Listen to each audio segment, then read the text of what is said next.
Hi guys. तो जैसे कि हमने लास्ट टाइम डील किया हुआ था कि 15 फरवरी को हम अपनी क्लास स्टार्ट करेंगे। तो ये हमारी पहली क्लास है और हम लोग 35,000 पदों पे जो भर्ती होने वाली है, उसमें व्याख्याता के पद 300 से 400 हमारे वाणिज्य वाले निकलने वाले हैं।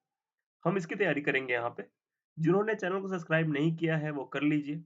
और एक बहुत बड़ा अनुरोध है, जब तक ये चैनल 1000 की संख्या तक नहीं पहुंचेगा तब तक हम लाइव क्लासेस नहीं ले पाएंगे। लाइव क्लासेस में सीखने को ज़्यादा मिलता है क्योंकि आप हमसे इंटरैक्ट कर पाते हैं, हम आपसे इंटरैक्ट कर पाते हैं। मैं हूँ सौरभ कुमार नायक। मेरा परिचय अगर एक शब्द में एक लाइन में अगर मैं कहना चाहूँ, तो मैं बीकॉम, एमकॉम जैसे आपने किया हुआ है वैसे मैंने भी किया हुआ है। इसके बाद मैंने अपना नेट और सेट दोनों क्लियर किया हुआ है। मेरा सीए फाइनल है और मैं अभी एक पीएचडी परसुइंग पर्सन हूँ। तो मेरी तैयारी जो है वो व्याख्याता को लेके और आने वाले असिस्टेंट प्रोफेसर के जो पद हैं, उनके लिए होने वाली है। तो अगर आपने चैनल को सब्सक्राइब नहीं किया है, तो प्लीज़ कर लीजिए। यहाँ पे मैं 2-3 चीज़ें आपको क्लियर करना चाहूँगा कि वाणिज्य के व्याख्याता और प्रोफेसर के बीच में एक छोटी-सी खाई है। उसको पाटने के लिए कम से कम हमको 1 डेढ़ महीने एक्स्ट्रा मेहनत करनी पड़ती है, ठीक है? तो इसको करने के बाद हम उसपे जंप करेंगे। लेकिन उसके साथ में ये तैयारी करना भी, ये बेसिक तैयारी करना भी आपके लिए बहुत ज़रूरी है, ठीक है? तो चलिए आगे बढ़ते हैं और समझते हैं कि अकाउंटिंग आई कहाँ से और कौन इसके जनक हैं। तो अकाउंटिंग जो है, वो जर्मनी में बना हुआ एक पेशा है, जिसकी जिसका जो आधार स्तंभ था, वो ल्यूका पैसिओली ने रखा था। ल्यूका पैसिओली ने 1994 में एक बुक लिखी थी और उस बुक से ही डबल एंट्री सिस्टम का जन्म हुआ था। हमको ये समझना बहुत ज़रूरी है कि यहाँ पे 2 सिस्टम होते हैं, सिंगल एंट्री सिस्टम और double entry system.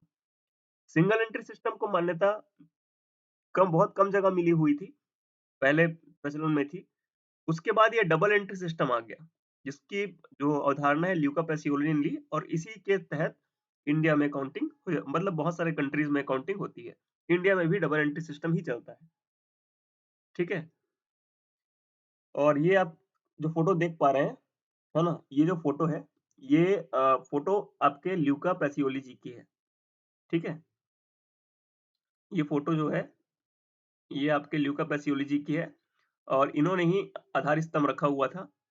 Luca Pacioli 1494 double entry system. आपको कैसे पूछा जाता है क्वेश्चन, ये समझिए। लेखांकन का जन्म जो था, वो कब हुआ था? तो 1994 में लेखांकन का डबल एंट्री सिस्टम का जन्म हुआ था। दोहरा लेखा प्रणाली का जन्म कब हुआ था? तो 1494 में हुआ था। किसने किया था या फिर इसके पिता कौन है? जनक कौन है? तो ल्यूका पैसिओली हैं, ठीक है? उसके बाद डबल एंट्री सिस्टम जो है, इसके थ्रू भी पूछ लिया जाता है कि डबल एंट्री सिस्टम का कॉन्सेप्ट क्या है? तो इसमें 2 पक्ष होते हैं और हर एक अकाउंटिंग का जो अ, मान लीजिए कोई भी एक छोटा-सा ट्रांज़ैक्शन होता है, तो उस ट्रांज़ैक्शन में 2 लेखे प्रभावित होते हैं इसके अनुसार, ठीक है? इसमें 3 खाते आपको बोले गए हैं, ठीक है? 3 खाते आपको बोले गए हैं और 3 खाते के कौन-कौन से हैं? 3 खाते आपको हैं। पहला खाता जो है वो है वास्तविक खाता, है ना? वास्तविक खाता बोला गया है और वास्तविक खाता बोलने का मतलब क्या होता है? वास्तविक खाते का मतलब होता है कोई भी ऐसा अकाउंट जो कि असली हो, वास्तविक हो, रियल हो। इसमें आपके मशीन अकाउंट आ जाते हैं। मशीन अकाउंट आ गया, गुडविल अकाउंट आ गया, जो आपके रियल में आपके स्टॉक होते हैं, है ना? इन्वेंटरी होती है।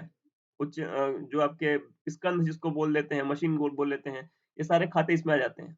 व्यक्तिगत खाते में किसी व्यक्ति का नाम आ सकता है। व्यक्तिगत खाते में क्या-क्या इंक्लूड होता है, क्या-क्या शामिल होता है, इसको भी कई बार पूछ लिया जाता है।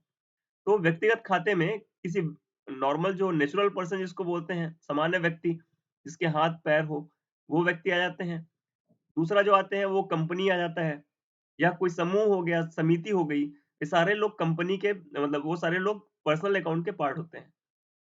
अगला खाता जो होता है वो है नाम मात्र खाता और नाम मात्र खाते का मतलब होता है कि ऐसा खाता जहाँ पे केवल नाम का है वो, उसका असलियत में कोई अस्तित्व नहीं है। जैसे कि सेल्स अकाउंट हो गया, विक्रय खाता, परचेज़ अकाउंट हो गया, क्रय खाता, है ना? सस्पेंस अकाउंट हो गया, उच्चंत खाता जिसको बोलते हैं। वो सारे खाते जो हैं वो आपके नाम मात्र खाते हैं, ठीक है? अब आगे है वास्तविक खाते का गोल्डन रूल क्या है? वास्तविक खाते का गोल्डन रूल क्या है? और उसके बाद आप आपसे पूछा जा सकता है कि इसमें एंट्री किस तरह से होती है, ठीक है? तो व्हाट कम्स इन क्या आता है ना? और क्या जाता है? तो व्हाट कम्स इन डेबिट और व्हाट गोज़ आउट क्रेडिट, ठीक है? जो आता है वो डेबिट होता है और जो जाता है वो क्रेडिट होता है। इसको मैं एक शब्द में अगर समझाना चाहूँ, यदि आपको पैसे मिले हैं, ठीक है? आपको पैसे मिले हैं, तो पैसा आया है, ठीक है? तो पैसा आया है तो वो डेबिट हो जाएगा और उस पैसे के आने के बदले आपके पास से क्या गया है? लेट्स सपोज़ आपने कोई चीज़ बेची है, जैसे कि आपने अपना फर्नीचर बेचा, तो क्या आया? पैसा आया तो डेबिट हो जाएगा और फर्नीचर गया, तो वो क्रेडिट हो जाएगा, ठीक है? अगला खाता है व्यक्तिगत खाता या फिर जिसको हम पर्सनल अकाउंट बोलते हैं। पर्सनल अकाउंट जो बेसिकली होता है, वो आपका होता है एक व्यक्ति का खाता। मतलब आपने किसी व्यक्ति को पैसे दिए, है ना? और आपने पैसे लिए, ठीक है? तो अ, ये दोनों जो बातें हैं सेम है और इन दोनों ही बातों में आपने व्यक्ति-व्यक्ति की बात करी। तो जो व्यक्ति पाता है, अर्थात जिसको पैसे मिलते हैं, उसको डेबिट किया जाता है और जो व्यक्ति पैसा दे रहा होता है, उसको हम क्रेडिट करते हैं।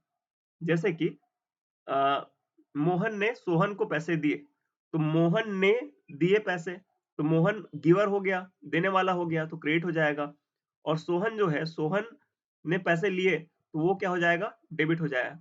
मतलब जिसको मिलता है वो डेबिट और जो जो देता है वो क्रेडिट। क्लियर है?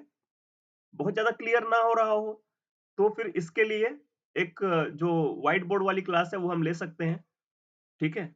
आप कमेंट करके बताइए और वीडियो को लाइक करना ना भूलें क्योंकि वीडियो जैसे आप लाइक करते हैं, वैसे वो वायरल होता है और वैसे ज़्यादा लोगों तक पहुँचता है।